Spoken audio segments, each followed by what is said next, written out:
2021 was a bumper year for IPOs. We saw 63 new companies debut on the stock market and raise 1.2 lakh crore rupees collectively, the highest amount in the last 20 years. But this high was short-lived. A lot of these companies like Nykaa, Zomato, Paytm soon came crashing down. And maybe this has forced SEBI to take a look at the IPO process. What does it plan to do? Read on. Welcome back to Revolution Read On, a daily podcast where we break down one story from the world of business and finance. Here's your story for today.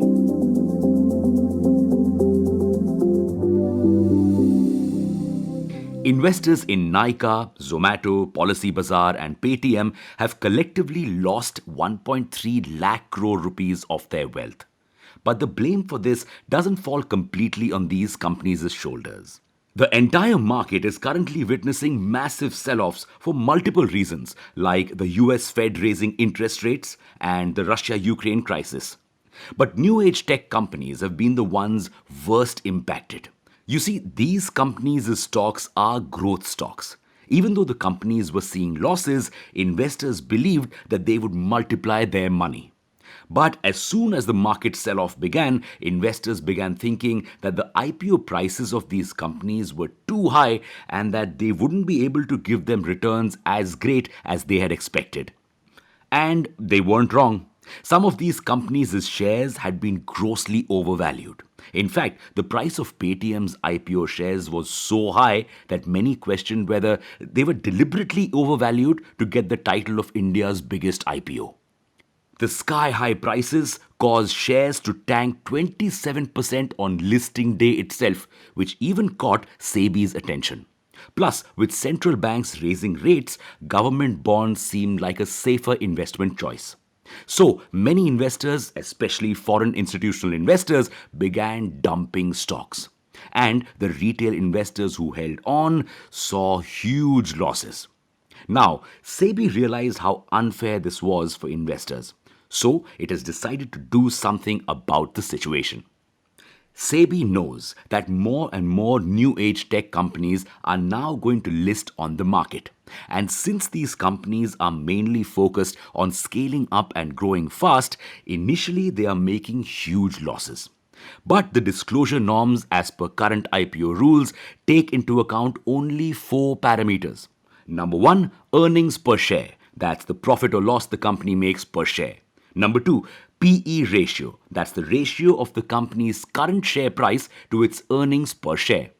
Number 3, return on net worth. The percentage return the company gives on your investments. And number 4, net asset value. Now, both profit-making and loss-making companies have to submit these metrics. But these metrics cannot adequately analyze the worth of a loss-making company. Investors who are betting on the company don't have enough information and usually bet on the company due to its public image. So, SEBI has decided it is now time to change the IPO rules and go full Shark Tank on these companies. But before SEBI does this, it has decided to ask us what we think about the new rules it has proposed. So, take a look at the proposed rules to determine issue price and see if you approve.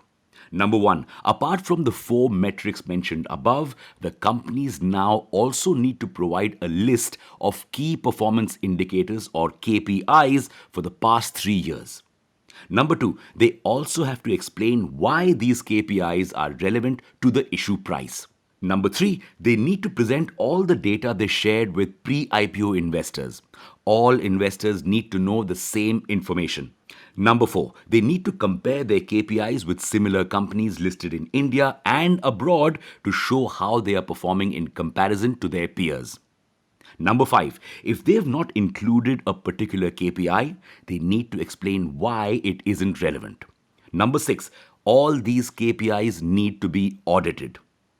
And finally, the company also needs to reveal its pre-IPO valuation based on the issue or sale of new shares in the past 18 months.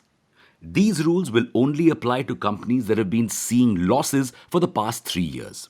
Now, the question that SEBI wants us to answer are, number 1, are KPIs important?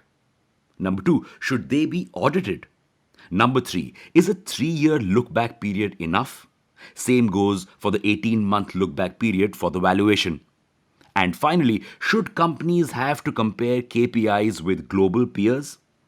The ball is now in our court. We need to analyze whether these factors can actually help determine a fairer IPO value for loss-making companies or not.